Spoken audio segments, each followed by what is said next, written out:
And that's the last of it. Another Halloween has come and gone. Well, I guess I'll be okay. I can catch up on my sleep, and hey, Hellsing Abridged number 6 comes out in December. I guess I could look forward to that. But, yeah, guess it's time for Tekking to come back from chasing his shadow and review the new Bleach chapter.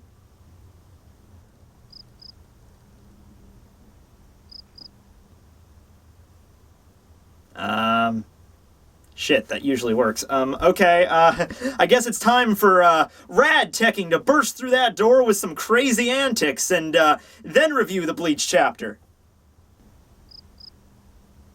Oh, okay, now, that always works. Where the hell is it? Oh, wait a second. That car— Holy shit! Holy— No! Just get a hold of yourself, alright? Just get a hold of yourself.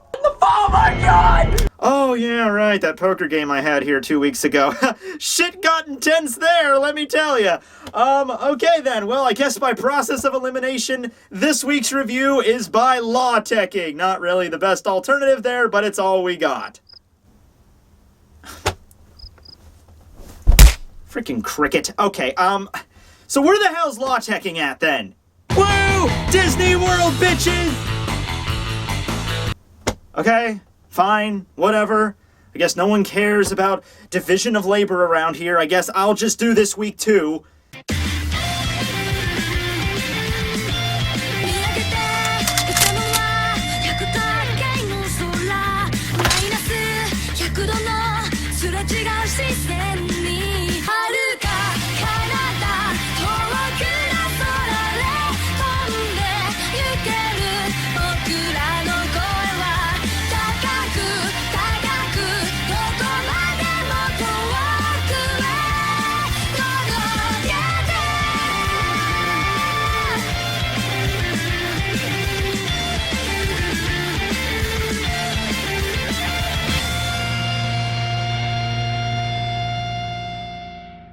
Okay, so last week we're doing this, alright? I'm not getting overtime for this shit. Hey everybody, Vampire Tekking here to review Bleach chapter 650 titled The Theater Suicide, Act 4, Scene 4, whatever, whichever.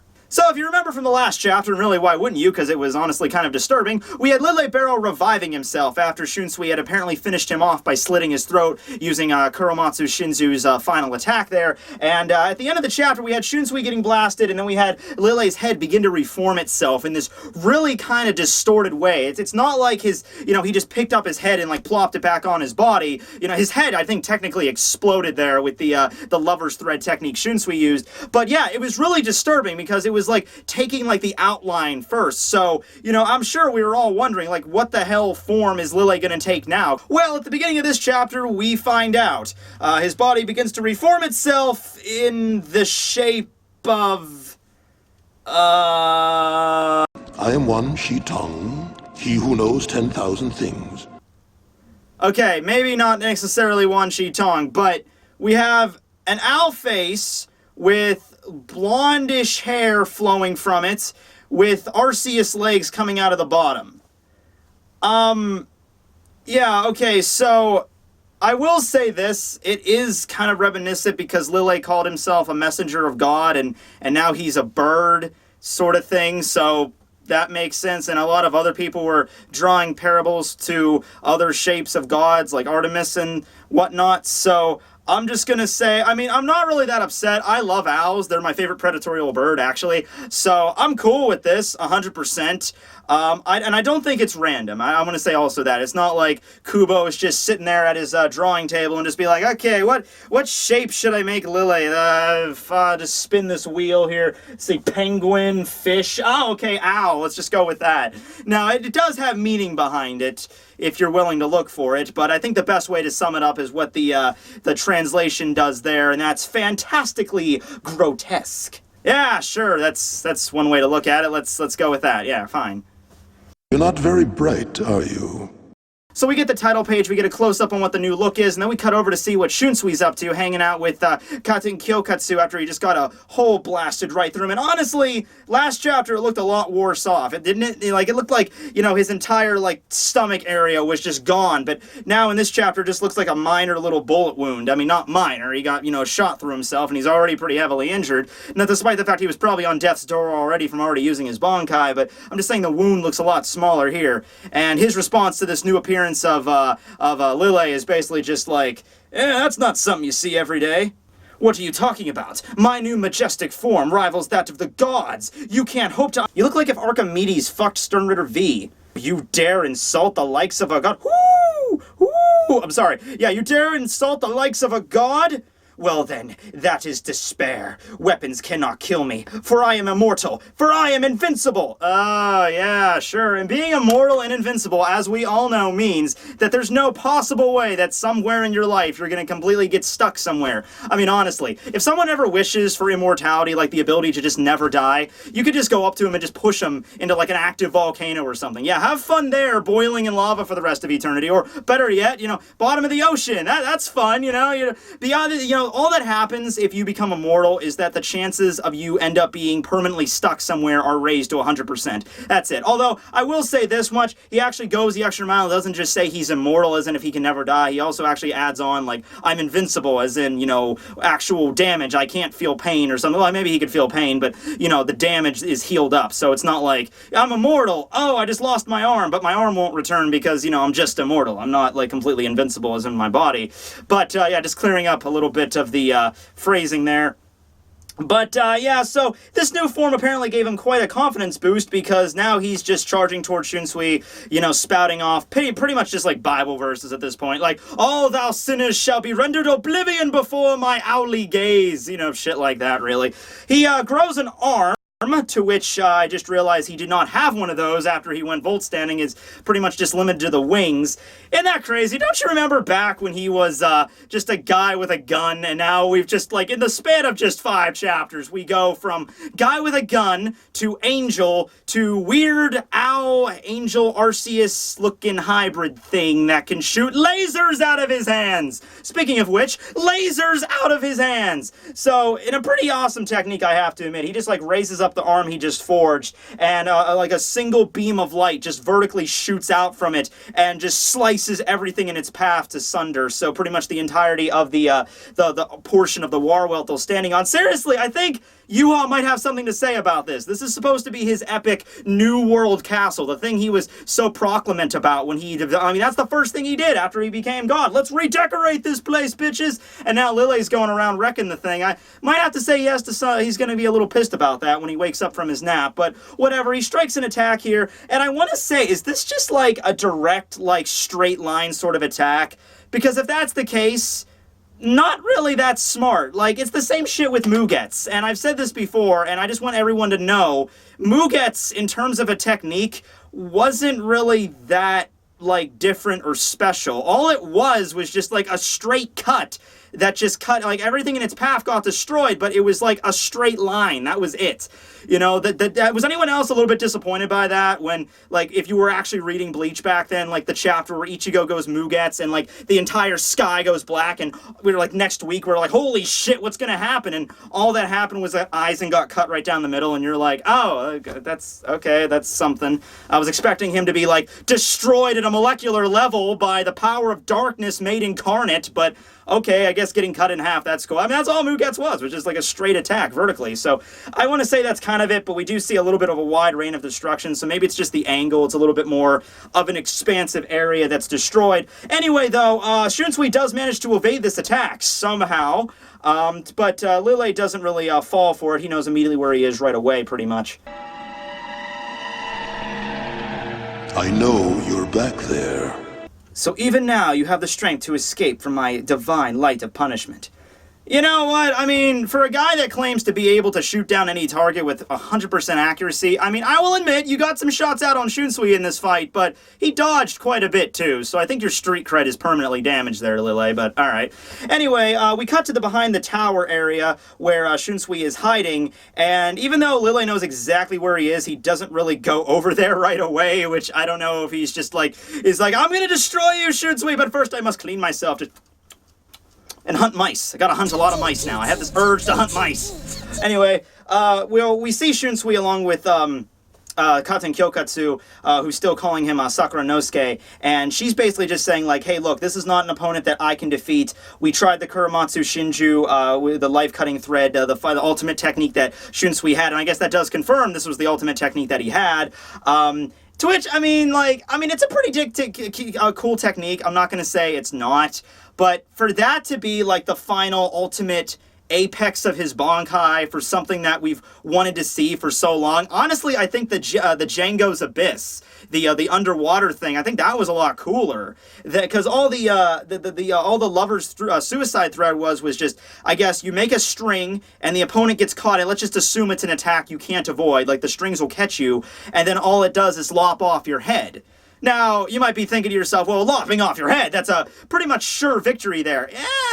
Not so much in the Bleach universe, really. I mean, Aizen got a fucking hole blasted through him. I'm sure if the same thing happened with his head, you know, he could reform himself there. Same thing with Lille here. I mean, we're dealing with opponents that are on a level, like with Yuha, for example. I can't imagine, like, in the final battle of this series, Ichigo just walks up behind Yuha, cuts off Yuha's head, the battle's going to be over. Problem solved. You know, and then, of course, we had that one time where Kenpachi stabbed Noitora right through the head. I know that wasn't cutting it off, but stabbed him right through the head, and that doesn't work. I'm just saying we're dealing with a lot of interesting characters here. So, you know, the idea of just cutting off somebody's head shouldn't be, you know, in the real world, yeah, it's 100% guaranteed death, but not so much in this crazy world. But anyway, yeah, that was the final technique, and Katen Kyokatsu is basically just saying to him, like, hey, you basically, we have to end this now. We just have to get going, and it's okay for you to get some well-deserved sleep. And it's kind of emotional here, because basically what she's referring to is just for him to just give up and die. Now, not necessarily give up in the sense like, I'm done, I'm a coward, I can't win. I'm not a coward, but,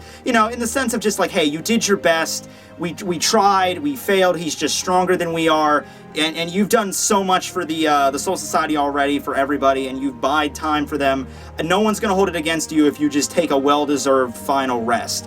And the look on Shunsui's face, he's about to go full, just go right with it. He closes his eyes and he's about to just go into that long good night when he gets called back to a voice calling out to him. Shunsui-san, please wake up. And of course we have his Lieutenant Nanao right in front of him, and she's shouting for him to stay awake. And I don't think Nanao can see Katen Kyokatsu either. I think it's just one thing that's mutually exclusive between him and Shunsui, although that might change coming up here.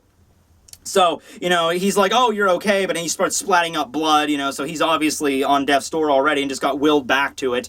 He's not giving up anyway. And Nanao starts shouting to him immediately, here, bring out my Zanpakuto. And that freaks Shunsui out, like she said something that last thing he expected her to say, and she understands, like, Nanao's a pretty smart person, she understands about, there's limits and shit to things, but this is a situation where, I mean, I'm sure she already is aware that Shunsui used his Bankai and he's about to die, and she's just like, listen, screw all former, problems we might have had or secrets I'm keeping, whatever. Forget about my mom. Get to that in a second. Forget about my mom. Just, forget the promise you made with her and just use my Zanpakuto. And it's now at this point where Lille finally decides, hey, I knew exactly where these people were hiding for the past, 5 minutes, and finally now I'm choosing to, do something. So it's gotten rather boisterous over here. The aide has returned, hasn't she? After all the trouble the captain went through to help you escape, you must truly not value your life. And that is truly a great sin. And Shunsui's response to this, even though he is literally about 5 seconds away from kicking the bucket, his response to all this gabbledygook that Lille's just spouting off for the past 2 chapters ever since he won Volt Standing, because that's honestly, I mean, his new form's cool, but his personality hasn't changed. It still remained the same, just I am a god, or I am a being that is almost a god, therefore you can't dodge my attacks, I will kill you all because you are sinners, you can't hope to defeat me, and that kind of shit. So Shunsui he strikes an epic stare, even though he's at death's door, and he's just like, fucking lunatic. Boom! Just like death laser right across the thing, and Shunsui and Nanao managed to avoid it again. You know, I'm not saying they're unable to do it, I just am finding this hilarious from Lille's perspective, because he's just like, okay, I've gone into my, like, ultimate god form, I can shoot, like, an ultimate death beacon directly from my arm, and I'm so confident that my power is absolute, yet they keep avoiding me, and I don't think he wants to admit it to himself, like, oh, fuck. You know, I'm actually having a hard time killing these people, so he's just like, I am the ultimate messenger of God, feel my death beam! Oh, you're alive, huh? Well, you sinners hope to live another few seconds, but I will kill you eventually. Oh, there you are, death laser, boom! Oh, you managed to avoid me again, that's crazy, okay. Fuck, what am I having so many problems here? Okay, no, I can handle this, I'm a god after all, yes. My eyes are getting so dry. Hey guys, Vampire Tekking here, and I'm here to talk about a very important issue that affects one out of every Stern Reader that has transcended to a god level, had their head lopped off, and turned into an amorphous owl being. And that is dry eyes. Only Claritin God is able to cure these dry eyes. So next time you go Volt standing and get your head cut off by a Shinigami and then have to go into an owl form and then your eyes get dry, Claritin God. But we cut to a scene on the ground where we see Lille's shadow being cast, and inside the shadow is where Nanao and Shunsui are hiding. So, like, there's, like, a separate little pocket universe or shadow world that they can go into, like, whenever they want. Like, I have maybe a theory on where this is, but why didn't they use this earlier? Like, when Shunsui was getting, like, bombarded by Lille's attacks, or, you know, just in this chapter, after he got shot through, he's like, oh shit, he survived, okay, shadow world time! I don't know why they're waiting till just now to use this technique, because it seems immensely fucking useful. But anyway, while in this shadow world, Shunsui says to, you know, Nanao, like, oh, okay, so you knew from the beginning about your mother all this time, and Nanao says, yes, I did. And Shunsui's just like, oh, well, looks like the cat's out of the bags now. Seems like I have no other options. I'll give it back to you. Your Zanpakuto, Kyokatsu, to which we see the last scene of the chapter where we see Nanao and her Zanpakuto spirit appearing behind her Kyokatsu, which takes the appearance of the other Zanpakuto spirit of Katen Kyokatsu that appeared in the Zanpakuto alternate tale arc in the anime, which I was right on that, but I already did a pretty epic Vampire Called That Shit dance, you know, last month, so I'm going to refrain from doing that. So instead, I'm just going to point and laugh. Ha ha ha ha ha ha ha ha ha ha ha ha. I'm doing Mandark for some reason. I don't know. He has such a distinctive laugh. I think this gets ingrained in you as a kid. But yeah, anyways, that's the end of the chapter. Okay. Couple of things here.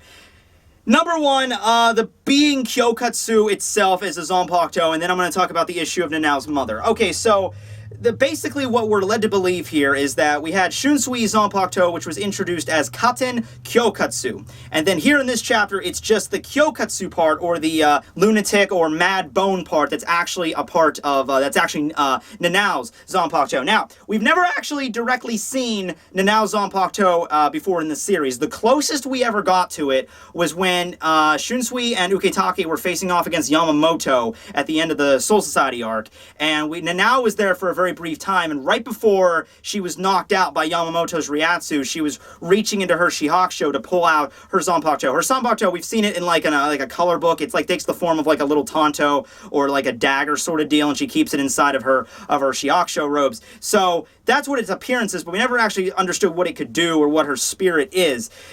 And also, now that it's just separated to the Kyokatsu part, that actually makes a lot more sense, because there's actually a Japanese myth that involves a yokai, or a demon, that is named Kyokatsu. And it's basically, it takes the form of, it could be like a dead person or a little girl, and it basically is like haunting a well, and anyone that tries to draw water from the well, this demon will appear and take the form of a girl and like do a dance, and it's all nice, and then the person who's trying to get water from the well commits suicide. Yeah, like most Japanese myths, that got really fucking dark really fucking quick, huh? But, I mean, it makes sense for the little girl appearance and for, like, the bone shape in her hair, you know, that makes sense there.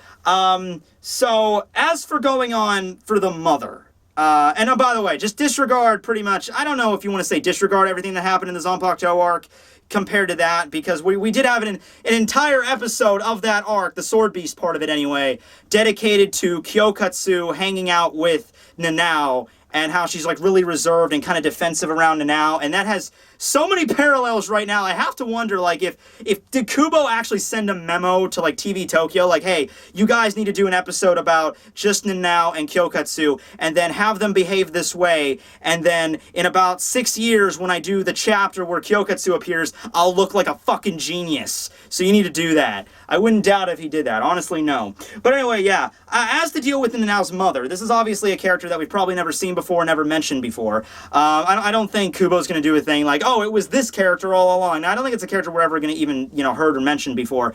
So, there's two ways of looking at this. And just follow me on this. The first way of looking at it is, let's say Shunsui met Nanao's mother, and they had a romantic relationship, and they had Nanao, which would make Nanao Shunsui's daughter.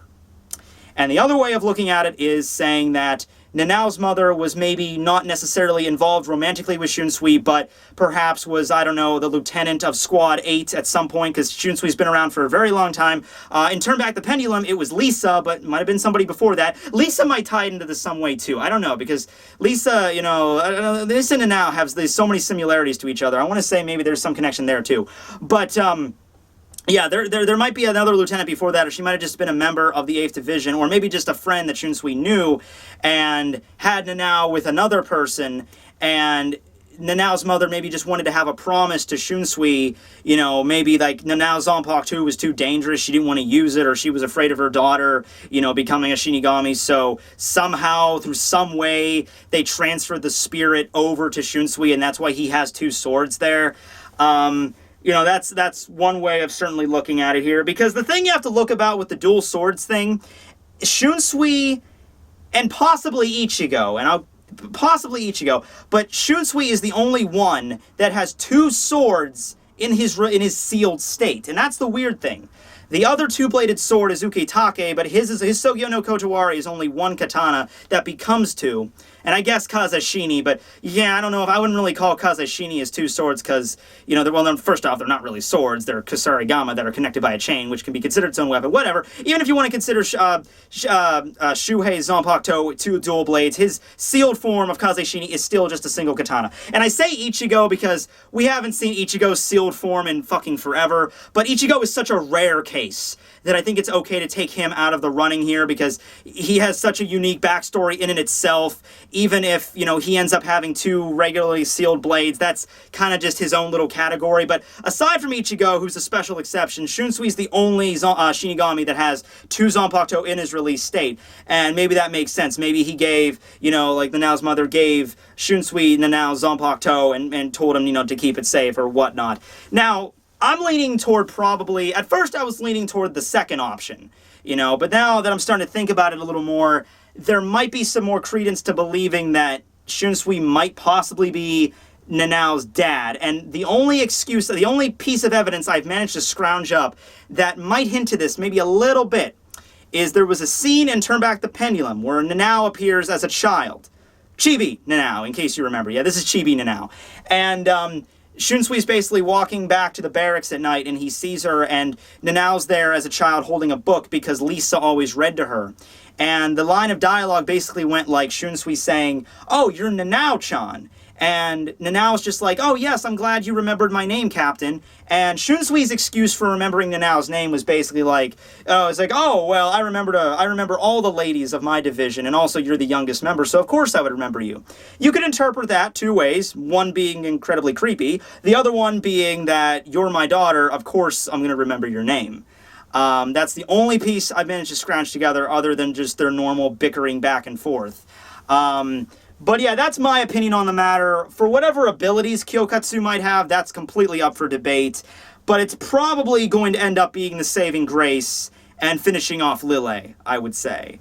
I don't know if it's going to lead to the place where Shunsui's still going to be in danger of dying, or if like his Zanpakuto is going to be broken up forever.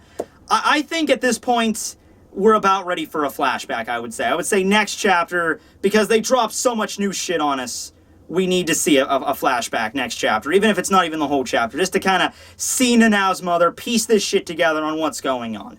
But at the end of the day, I'm glad that Kubo included this Zanpakuto spirit design, mostly for my sake, because there is so much art of this girl that making this thumbnail was like the easiest thing ever. So, kudos to you, Kubo. Thank you very much. I'm done with this shit, guys. Vampire Tekking signing out. Tekking better be back next week. God damn it, freaking chasing his shadow.